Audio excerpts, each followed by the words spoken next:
Big love, everybody. Much respect. Putting together a quick little video basically focusing on the concept of louche. What is louche? And I've pondered this for quite a long time. I have a lot to say about it. Louche comes from an alchemical process that is involved in the minor ritual of drinking absinthe. And essentially, the absinthe is poured into a cup with a special strainer on top, and a couple of cubes of sugar are retained on the top of the strainer, and purified water is poured over the cubes of sugar and enters into the absinthe, and the resulting effect is a releasing of oils from the absinthe. And so in the most technical terms, the word louche is releasing of oils, a letting go of these oils. And that process is undertaken in a great many other ways, spiritually, scientifically, alchemically. The louche is just one reflection of a myriad of other applications of the idea of louche. I think oftentimes about the term revolution. It also, it to some degree, it means to fight. A luchador is a wrestler, one who struggles with, a grappler. But there are many places where the word louche comes into our lexicon. And I want to put it into some deeper context. I want to point out its placement in very similar and closely related words. And then I want to correlate it with the concept of first fruits and your offerings, things that you volunteer to give up, to offer up your volition when you volunteer something. So I want to start with, and there will be a theme here, an overall theme that is very hard to put your finger on. But I'm just going to run through these ideas, and I think at the end, people will have an idea, a better idea, hopefully, of what louche is, what it means, and where it is applied in our in modern day. As absinthe was rendered illegal for about 100 years, and only recently has absinthe been released back into circulation, and the practice is returning, and might serve some very medicinal purposes in our lives. But moving on from there, I want to bring forward the first line in the Bible. Let there be light. And here we have the very first words, the first efforts, the first labor of the word of the creative force that is the character known as God in the Bible. And those words are very profound to me, as it begins with this word let, to allow there to be light. And I find it very beautiful that let becomes light. The allowing is given so that light can be received. And so the very first word, let, is overlooked very often. And a lot of focus goes on to the light. But it is the letting that is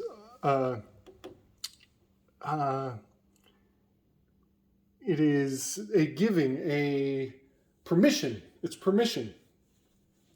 And I find that very beautiful. There's much to learn, much to say about that. And that kind of plays into the focus of what I want this video to bring forward. And I believe it's in Greek. The phrase, let there be light, in Greek is phrased fiat lux. And this word lux, that is the light. And fiat is made, created, creation, to create light. Now, I also see here this word, let there be light.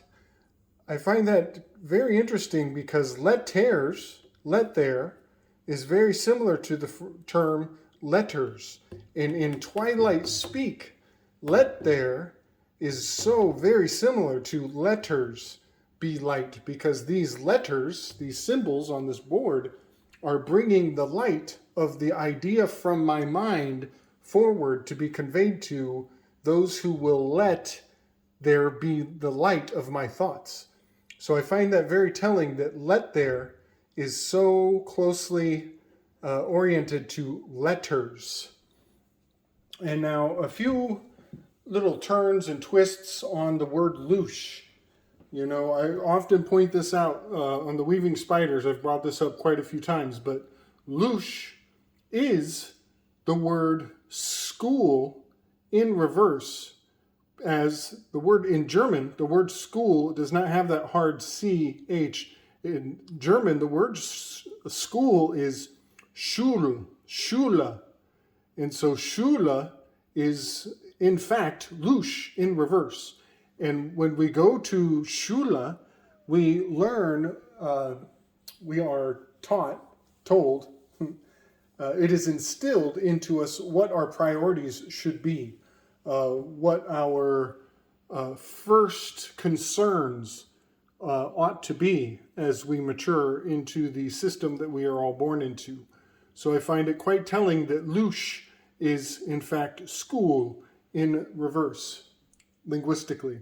And also I want to point out the shell, the concept of a shell, as it is very closely oriented to this shul, reversal of loosh.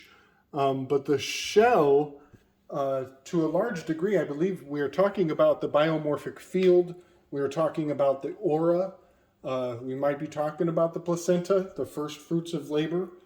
As the placenta is created before the fetus, it is the alpha as it is created first, and it is the omega in that it is the last to pass through the gates. So also, I have a series of words here, and I think you'll all begin to see the theme that I'm bringing forward here. Looks. That which you look at is what you are letting into your eyes. It is the lux of light that is coming through your open eyes. Looks. The things that you like. Likes. Your likes and dislikes have much to do with your loosh and your volition. Luck. Lose. This is a kind of a Spanish derivative of the concept of light. Luz. Even lust and loss. And right there between lust and lost, you know, in the Thoth Tarot deck, the strength card is lust. And I find that very profound because the word Leo is, in reverse, oil. And it is the oil, which is golden. Oftentimes the oil is golden, like the lion, that rises to the top. And here we go back, we're touching back into the absinthe and the alchemical process of lushing the absinthe. It rises the oils to the top. And when you are experiencing lust, you get aroused. And there is a bit, and your priorities get rearranged completely thanks to lust. So I find it very interesting that lust has a very similar, looks like, sounds like, relates to the word louche and the strength card. And also here we have loss. When somebody experiences loss, they often go through a grieving process, a mourning, because of loss. And in that case, their first priorities, the thing that they are preoccupied with, has much to do with their loss of energy. Their louche has been siphoned off, and it takes them some healing, some time to heal, to build back that vitality, that vigor. So, which, by the way, vigor is an anagram for Virgo. So it's very telling that there is a lust and a strength correlation, loss, and then vigor is the next anagram in the zodiacal orientation. But I'm getting off track. I want to talk about all of these things are priorities. By merely observing school, by merely looking at the light, you are making it a priority. You are focusing upon it. And this is a big focus in conspirituality. A lot of people, they talk a lot about you don't want to focus on the negative too much, or all you will see is that which is negative. And that is a very big part of our role as conspiritual warriors, if you will. And I just want to make this statement that when the rest of the world ignores evil, when nobody else will look at it, it puts a very heavy burden on people who can see, on the clairvoyants, the clairaudience, those who are sensitives, those who are healers. Because nobody else will observe these horrible things that are happening in the world, it becomes a burden for people who are sensitive enough to perceive the evil that is beginning to dominate the consciousness of the masses, as everybody else goes into a state of denial, a state of flight. And meanwhile, the conspiritualists, we're left to stand and fight. And many people would prefer to go into denial or to run away or to freeze. But somebody's got to make that stand. And so I just want to put forward that our louche is part of the revolution. And when nobody else is going to, stand for change, stand for making a better world, the burden gets heavier and heavier on those of us who will make a stand. So just consider that, that which goes unobserved is inevitably going to fall on those who are more sensitive and have more vision to see. So I just want to talk about first fruits. And this is where, your first letters of your name are capitalized. This is where Mercury comes into play, going through portals or doorways. Mercury is standing in that liminal space, and oftentimes first fruits are considered an offering, because the first fruits, the first product that you can give, it is at the most premium price. It is like a collector's item, you could say. And it has the highest value, as any replication of that offering is only diminished every time that it is recreated. And that is why first fruits are go at a premium price. They have the highest value as they set a precedent in the spiritual realms. So I want to move into the word initiation. And I have a lot to say about that word, but I want to focus on that shun, initiation, Tion. Here, I believe we are dealing with the louche in a very subtle way. We are dealing with the implementing. It's hard to talk about the shun without using the word shun. I want to say implementation.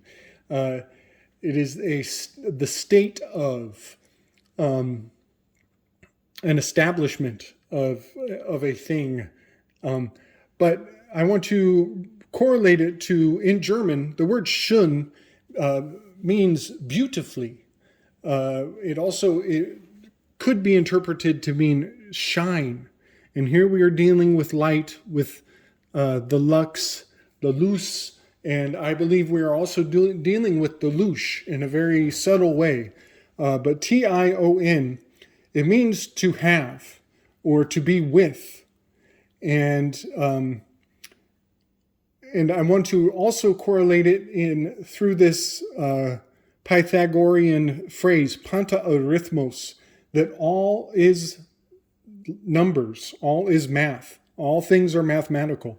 And I believe shun, the having, the being with, and the shine, I think it has much to do with this word tien.